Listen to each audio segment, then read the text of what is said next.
Hello YouTube family, welcome to or welcome back to my channel. If this is your first time here, my name is Sharida and welcome. And in today's video, we are diving into some amazing feminine fragrances, but not only that, it is March, which means it is Women's History Month, and all of these fragrances featured are from women-owned brands. So without further ado, let's go ahead and dive right into today's video. So the first fragrance I want to feature is actually Dave, and this was so kindly gifted to me by the brand. However, you guys, I did not know that this brand was Michelle Pfeiffer's brand. I don't know, maybe I was living under a rock, but I didn't know it until I took out the information from the box and, just kind of read the leaflet, and I'm like, what in the world? I had no idea. So this is actually one of my favorite pickups for 2025. Not pickup like as in buy, but pickup as in added to my collection. So when this is actually gone, I really do think I would be purchasing this one with my own coins to add back into my collection because my daughter and I both love it that much. This is a vanilla that really does have an androgynous or unisex, feel to it. It is quite binary, okay? You cannot put this in a box because the way the lavender is done in here, it is not overly sharp, strong, astringent, nothing like that. But it is there and it gives it this gorgeous aromatic quality. Not only that, the cacao shell that is featured in the base doesn't come off as too chocolatey to me. It really is just giving it a woody facet. And that is not something that I see often in fragrances, that particular note. And I just love the way everything plays together in this fragrance. It is a beautiful balance of feminine and masculine nuances that really does give you something unique to the market of moderately priced fragrances. So this one opens with pink pepper, tangerine, and neroli. You have middle notes of almond blossom, lavender extract, and orange, and you have base notes of chantilly cream, vanilla bean, tonka, and cacao shell. So it is sweet, but not overly. Like, don't think gourmand, all right? But this vanilla is so good. It's not a sugary sweet vanilla, even though it is sweet. I'm telling you, it's just the right mix of citrus, vanilla, a little touch of neroli, and these aromatic notes. It is really beautiful, and I really do think that if you love vanilla and lavender, but you want something just done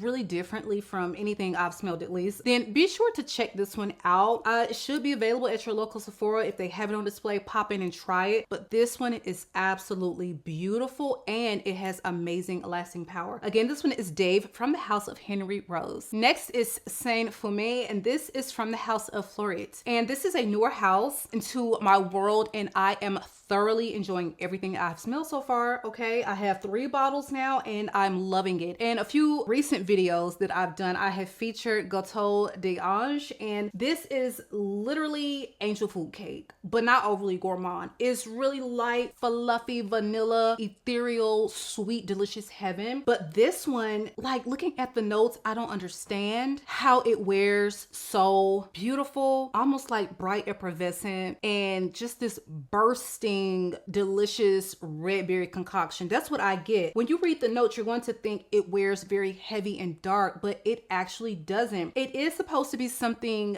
featured around incense, but this is an incense that doesn't go dark and heavy and smoky. It really does wear like an incense that is made for spring. That is what I get on my skin. I don't know if that is the consensus, but I'm telling you, when I sprayed this on, I didn't know any of the notes. I was just like, this is delicious red berry, but with like an airiness to it. So this one is also quite aromatic, but in a very smooth and really well executed way. So this opens with red berries, bergamot, cassis. You have middle notes of incense, orris, clary, sage, and butter, and you have base notes of ambroxan, myrrh, oak moss, and musk. For me personally, I'm getting something that is slightly aromatic. It is more orris to me than incense, but the name is going to have you thinking this is like, again, really dark, heavy incense. I get more of like an orris butter, red berries, musky scent. I don't get a lot of clary sage at all. Like, I don't get that at all. I don't get a heavy myrrh because myrrh is definitely a make or break note. It can be really heavy, really thick, and it can just kind of turn turn my stomach depending on, you know, how prominent it is in a scent. This is so beautiful. I'm telling you, if you're looking for a unique red berry fragrance that really does lean feminine, again, more of their auras, musky, then I highly suggest you check out this gorgeous fragrance from FLEURIT, and this is Saint FUMÉE. Next is from the house of Bond number 9. I was literally yesterday years old when I found out that Bond was actually female owned. I had no clue. And this is going to be the only Bond remaining in my collection. I have had quite a few come and go over the years, and this one is centered around the rose. And this is a collaboration that they have done exclusively with Harrods, so you can only get it at Harrods, you know, unless you're able to buy it secondhand. But this is Bond number 9, Harrods 175. This was done to commemorate Harrods 175th anniversary. And this to me is going to be a really sexy, indulgent date night rose. It is a lot of black currant. You get touches of honey. It's spicy and lots of cinnamon. And I just think that if you're looking for something really sexy, a little sweet, and the rose is a star, you know, really sharing the spotlight with that black currant, then I think that you would really enjoy this one. There's a touch of labdanum that gives it a really slight leathery touch. It's almost like you smell it and you go, okay, is this something leathery that I'm smelling? Is it a saffron? You really don't know. It could be a little bit of both, but that is just what I get. A gorgeously sweet, sexy rose. And I just love that the honey pops through just a little bit on your skin. There's a little peak of it. It doesn't go like honey explosion, honey overboard. This is a honey fragrance. Perfect amount, beautifully balanced. Again, this one is Bond number 9 and Harrod 175. So this next one actually checks 2 boxes. It is female owned and it is creator owned, okay? So we're getting into the house of MARSTÉ, my favorite from the brand. I am trying so hard to mind my sprays, but this is a citrus vanilla gourmand that I can get down with. Now this is described as a gourmand, but honestly when I smell this, I don't really think gourmand. I guess because I don't think edible. Now if you tell me, okay, this is described as a gourmand, I would say, okay, I can see that, but I don't think gourmand when I smell this. I think really sweet, gorgeously done vanilla and citruses. But this lime comes off as something really easy to wear. Lime, lemon, it can be problematic, but I just find that they really struck a perfect balance of notes in this fragrance, and that is why I love it so much. So the only notes listed are lime, vanilla, and coriander. And I know coriander can be a really like off note for a lot of people, but it does not come off in here. This wears with such a level of complexity that I am almost certain there is a lot more going on in this fragrance. It wears very ambery, slightly aromatic, sweet, bright and citrusy, but just, I mean, just crafted to perfection. I would actually put this in the ballpark of like a Sublime Vanille, but this actually smells like even more money, okay, at a fraction of the price. I mean, this bottle, it is 30 ml, but this is under $100 and the quality is there. When I say the quality is there, I mean from the packaging, this presentation, quite custom, very like heavy little bottle in my hand. And I just think that Marlena did an amazing job with this entire line. Class, sophistication, you smell like money, but you do not have to break the bank, okay? That is what this is. Again, this one is Essence Vanille, and this is from the house of MARSTÉ. And don't forget, you guys, you can save 5% on this brand if you shop direct. Information on how to save will be in the description box, and that's for a lot of these fragrances. If you can save on them, it will be noted in the description box. Next up on the list is from the house of MICALLEF, and this one I hope is restocked or about to be restocked because it sold out rather fast. But Pistachio Chic is it. This is it. This name, it is just, okay, perfect name for this fragrance because you're getting something sweet, you're getting pistachio that you actually smell, that is really about the pistachio, this fragrance, and it is so classy. They know how to do a really beautiful, sweet, classy French fragrance. That is what this is, and I would like, you just got to get your nose on it. This is a gourmand that is going to wear perfectly for spring and summer. It is not too heavy, but it is still giving you a gourmand kicks because it's indulgent, but not thick and not cloying in any way. So this opens with lavender, coconut, pear, and bergamot. You have middle notes of pistachio and you have base notes of musk and woody notes. So what I love about this is you are literally getting equal parts coconut and pistachio. pistachio, and it wears creamy. There's the lavender mentioned, but I really don't get a lot of lavender. You are going to get the most beautiful musky, slightly woody, and when I say woody, I mean like white woods almost. It wears with a level of transparency, which is why I'm saying it's a gourmand that's perfect for this time of year. Coconut pistachio deliciousness. That is how I would describe this, and trying to mind my sprays with it. Like these little bottles, they are getting me, but this one I might have to go ahead and repurchase. This one was gifted to me by the brand, and I have really been enjoying this one. And I wish that this was available in at least a 50 ml, at least, because this one's going to be gone by the end of summer. Trust and believe. Again, this one is Pistachio Chic. Next is from one popular female-owned brand, okay? And though we love that KAYALI was under the hood of umbrella, we are even more proud of Mona for stepping out, and now KAYALI is her own thing, okay? So shout out to both of the Catan sisters, but honey, the way Mona has the internet consistently in a chokehold, I literally cannot. Masterclass in how to market your fragrances and how to market anything via social media.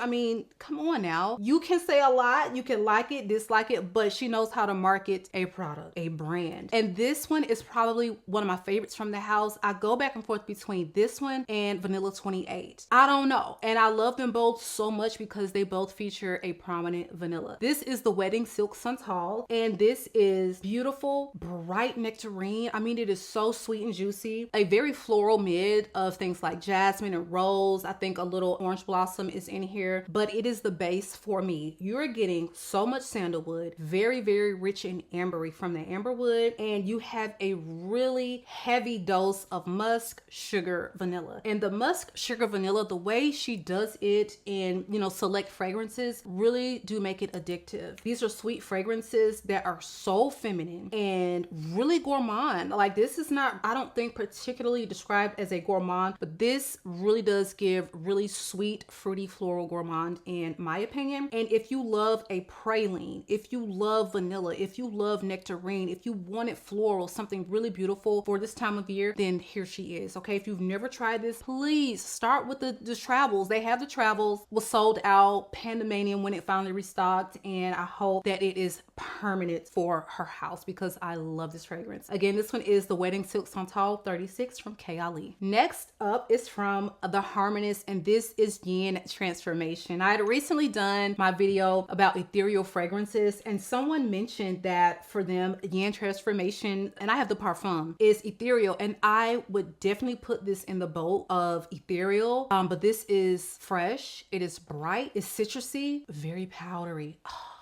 It's so clean and it's so classy, and there is just something about the way they do their fragrances. I know the bottles can look a little odd on camera, but so weighty, and I just feel like it screams quality when you actually get it in your hand and hold it, because they kind of look like little, I don't know, like little beaker test tube type science situation, but this is so well crafted. So this one opens with a really beautiful powdery orchid. You also have some Bulgarian rose and mandarin at the top. You have middle notes of almond milk, ylang ylang, and iris, and you have base notes of white musk, sandalwood, and benzoin. So it is, again, really musky, powdery, and citrusy. That is how I would describe it. And it's also like a really creamy facet to this fragrance, perhaps because of the way the sandalwood is carried out. But this is one for my fresh and clean girlies, okay? It's luxury, it's beautiful, and it is also a musk bomb, okay? So again, the Harmonist Yin Transformation. This next one is from a Black-owned female brand, and this is one I have just been obsessing over. I'm trying to understand that, okay, it's about to be 80 degrees here in Georgia soon, Sharida. Go ahead and get all the Casablanca wares you can from Brown Girl Jane, because this is so addictive. I cannot describe to you how delicious this smells and sexy at the same time. I really don't have many gourmands that are sweet, indulgent, rich, delicious, and sexy, because they have this suede note in here that completely made this thing do a sharp left, and it put it in a category all on its own. I mean, and then at $100, are you kidding me? This smells like a beautiful niche concoction. That is how I would describe this fragrance, Casablanca. It is powdery because it opens with both incense and marshmallow, which you really do get those vibes. And it also has a gorgeous spicy cardamom. You have middle notes of vanilla orchid, saffron, and suede. And you have base notes of amber, sandalwood, and musk. And I just feel like you're getting all of that wrapped up in a beautiful pink little bow that is... This is just perfection to me. I love this fragrance so much. And if you can start with the travel, start there, because if you've been looking for a suede that really does wear feminine, that really does wear like a suede and not leather, then this is it. But it is also very gourmand. And that is why I really do vibe with this fragrance. Again, this one is Casablanca from Brown Girl Jane. Next is a polarizing one, but this one is just such a joy for my sister and myself and many others, but equal parts people hate it. So it's not a safe blind buy, but Fenty Eau de Parfum is rose. It is tangerine. It is blueberry. It is very musky. This is such a little powerhouse because I don't realize it. Like, this used to be a gem scent for me until my sister got it and started wearing it, because she was absolutely obsessed with this fragrance right off the bat. And it was so strong when she would like walk around my mom's house with this on. I'm just like, girl, I can smell you. I mean, this is very strong and you don't think it's wearing in that way. So I really don't wear this to the gym anymore because I was probably smelling up the entire squat rack section with rose and musk. So very unique composition. Some people find it like just weird. Some people find it matronly because it is definitely a rose fragrance, but I just find it to be really beautiful and unique. And that's my take on it. And that's my story. I'm sticking to it. Fenty Eau de Parfum. And of course, I mean, the owner of this one needs no introduction, Miss Rihanna. We love her. And I wish that she would do a follow-up fragrance. I really do. This one again is Fenty Eau de Parfum, and this is from the house of Fenty. Next up is from the house of Ormande Jane, and this is CHAMPACA. One of my favorites. Is floral. It is clean. Okay, touch of sweetness. It's not super sweet, just a touch of sweetness. Super feminine, classy, elegant. This house, I say it over and over again, they do class, elegance, sophistication like no one else. And this, the smells you get from here really do lend to, okay, this is a house that just knows their way around florals. I know they do have a lot of masculine fragrances as well, but my collection features nothing but florals, and all of them I love. I have Lavande, I have CHAMPACA,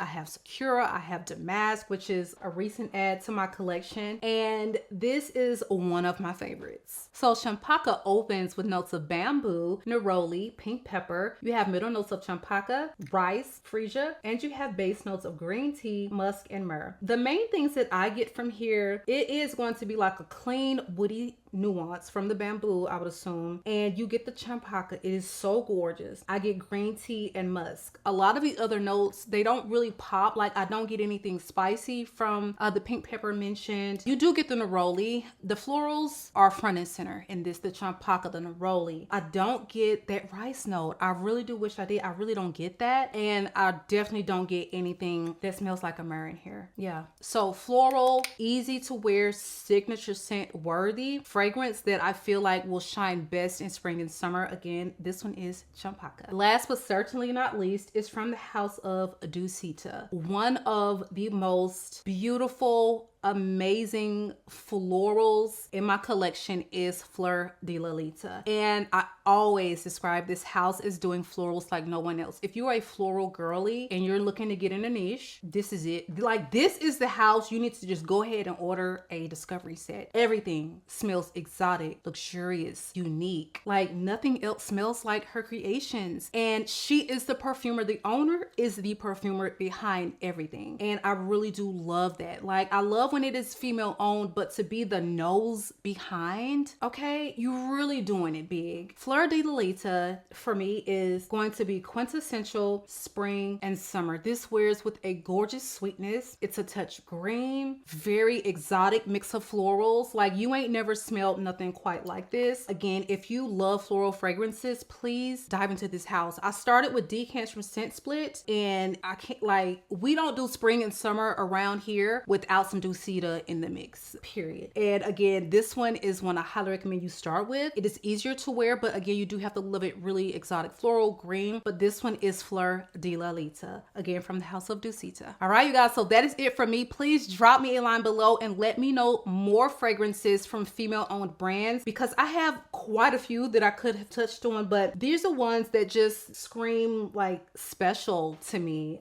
Really well done, well executed fragrances. A good mix. We had some designer, some niche, but I just feel like women are doing it. Hello in fragrance, and we need to see more of this for sure. So if you are a creator, I do challenge you to come out with a female-owned brand fragrance video this month to support and shine a light on some of these amazing women-owned brands. Make sure that you are subscribed, you guys. I love you all, YouTube, and I will catch you guys on the next one.